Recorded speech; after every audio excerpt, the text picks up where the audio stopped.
when you look at what AI's development has experienced over the past few years, how would you characterize it, the nature of this stage of development? As we know, AI has been with us, for decades already. Right. Yeah. Well, obviously, last 10 years is a new era of technological innovation, right? Particularly the last couple of years, I think ChatGPT is a key milestone, and obviously right now we have DeepSeek that hugely democratize AI technology and also applications. So I think AI is at a stage of internet back in 98, 99. Interesting. There's a lot of potential. There's also some bubble, but there's a lot more opportunities than challenges. But much bigger scale. And this is probably 2 orders or 3 orders of magnitude larger than internet itself. So that's why it's super exciting. You mean in terms of the way it is transforming everything, or in terms of the business model is likely to create it as a result of the wealth that's going to be created? Everything. That's right. Well, in terms of just the nature of technology, right, and how it's transformed the industry, create a new industry, and also, of course, the new wealth is created. Well, if you look at right now, all the top 5 companies have AI as their foundational technology engine. Yeah, in U.S., in China, I think you're going to see more companies with AI being the engine. When to see all your peers and colleagues, OpenAI, Meta, and the list goes on, Anthropic. So what is your takeaway? This is the frontier of technology. Right? So there, to me, there are 3 major trends. One is AI is moving from informational AI to physical AI, robotics, autonomous driving to the physical domain. The second trend is AI is moving from generative AI to agentic AI. Everybody's talking about agents, right? The third trend is the scaling law is slowed down a little bit. It's moving from pre-training to inference reasoning in a post-training. And in fact, the rise of DeepSeek is a phenomenon of that. How do you see the rise of DeepSeek? It's not because I'm a media person coming from China that I want to ask it, but rather many see it as transformative in a way because it's open source, this approach. Right. And secondly, it's using mechanical engineering to make a difference. So how do you see this change and what does it mean to the current road ahead? DeepSeek is the biggest innovation since ChatGPT. R1 is just remarkable. It's a huge milestone in the development of AI, and particularly in the large models. So it has a number of innovations, many dimensional innovations, right? And there's algorithmic innovation, there's technical innovation, there's engineering innovation, there's a product innovation. There's also business model innovation, in a sense that it contributes to the entire world with open source, and essentially it's kind of free, right? So it is transformative in the sense that the company is able to produce such a powerful model with such efficient architecture and a much lower cost. I'm particularly happy about DeepSeek is because most of the engineers are young people. They were educated in China and essentially graduated in the last 5 years, including students from Tsinghua University. Indeed. Yeah. Overall speaking, almost 1/3 to a half of the engineering talents now spreading in AI companies worldwide are originally or has national origin in China. Of course, they're working in different countries now. So what do you make of this interesting phenomenon as an educator and as a researcher? Right. Indeed, when I was in Silicon Valley, the company I visit, I see a lot of Chinese students originally from mainland China work there. And I think it's great. It's great, and obviously, the students in China right, is growing very fast in terms of both the quality and the quantity.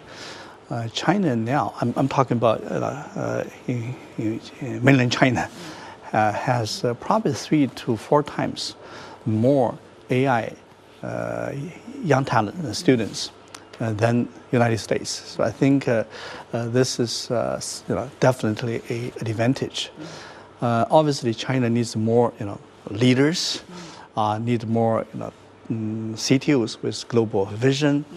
But I think in terms of just the talent, the breadth, the depth, China is right up there. Yeah. So we talk about AI. We talk about 3 things, right? Algorithms, right? Computation, and data. But the most important thing is actually talent. Without talent, none of this is possible. I think China has an advantage, especially in the long run, with that depth and breadth of talent. But here comes the interesting part. In China, we have a huge discussion about the nature of education these days, whether they are up to the task. And we thought it's not. And yet, all over the world, you see these young talents. A lot of them are coming from China. So how to reconcile these debates vis-a-vis that reality? Overall, Chinese talents are super smart and extremely productive. But obviously, with AI, ChatGPT, DeepSeek has all the knowledge. So our educational system needs to be transformed as well. So first, we need to build a state-of-art curriculum. Right? Our courses need to be updated. And second, we have to use AI itself as a tool in the educational system, in the learning process. Yeah. Right? I know there are universities or there are research institutes, they don't like people to use AI. I'm a big fan of AI tool and the use in all the scenarios. Our young kids, our young generation grew up with AI. So it's a part of their living ecosystem. Right? So the future intelligence is a collection of human intelligence and artificial intelligence. It's HI times AI. Yeah. So we need to live and the breadth and thrive in the new AI. You have been advocating the values of AI needs to be in alignment with the human value. Yes. When it comes to cooperation internationally, it should be the same as well. But how much is it happening right now? Professor Zhang, I'm humbled to ask you, but it seems that the answer is not very satisfactory. Obviously, the power of AI multiplies, and so does the risks. Especially we're moving from informational AI to physical AI, right? Moving to agency and then moving into widespread applications.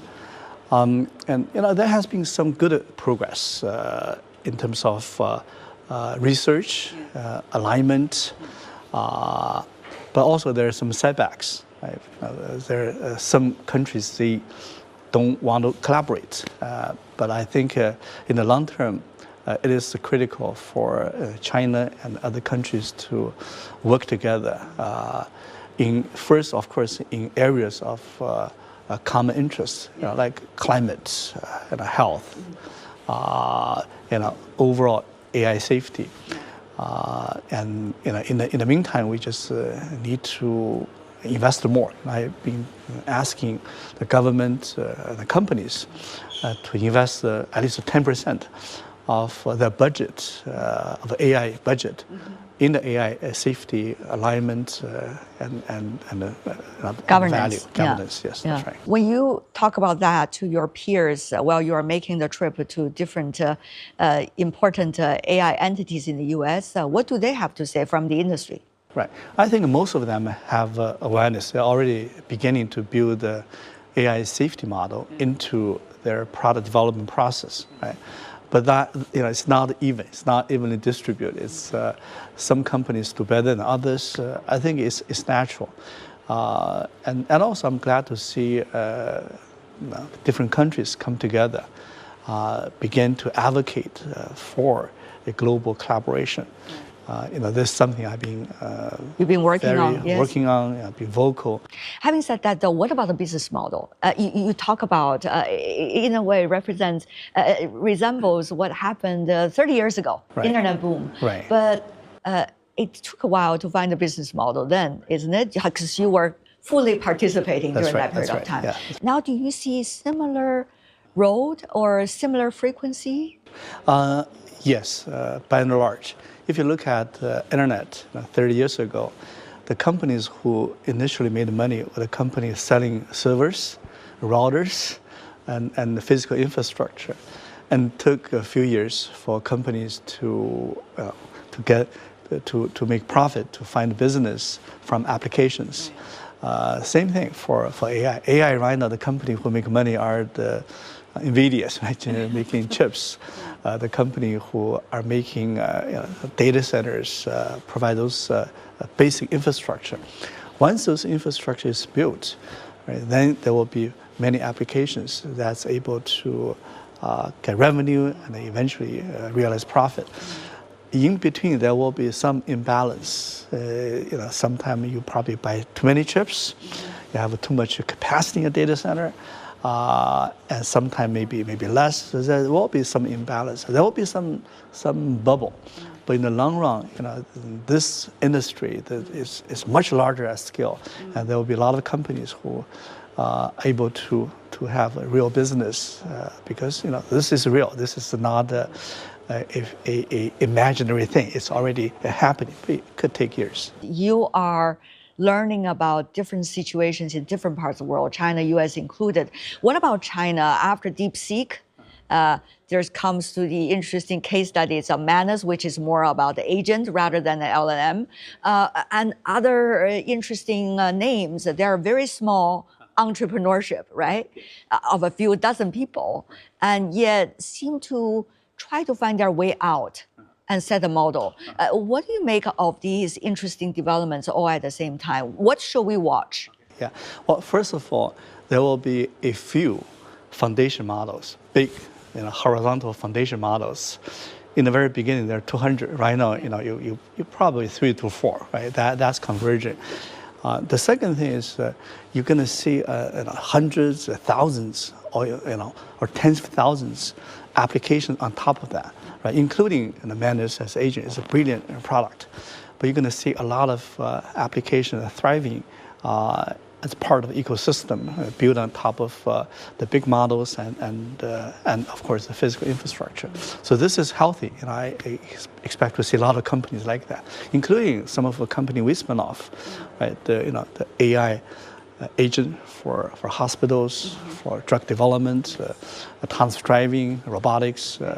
But that's where the real opportunities are, right?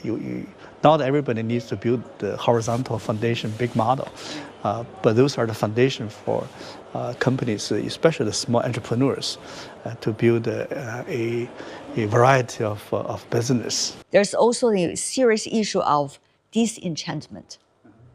As we know, it's very important from technology to real application during this process. Is it really taking place at this moment? Yeah, we are working on different verticals, whether it's autonomous driving, AI hospital, drug development. I think it's already happening. But overall, people always say the future is here, but it's unevenly distributed. So there will be companies or countries who benefit first, others will follow. And again, in the process, there will be bubbles. There will be companies, investment that go away. But as an industry, overall, it's going to thrive. And that's why it's called AI Plus, right? It's the new Chinese national strategy is using AI to enable the entire industry and economy.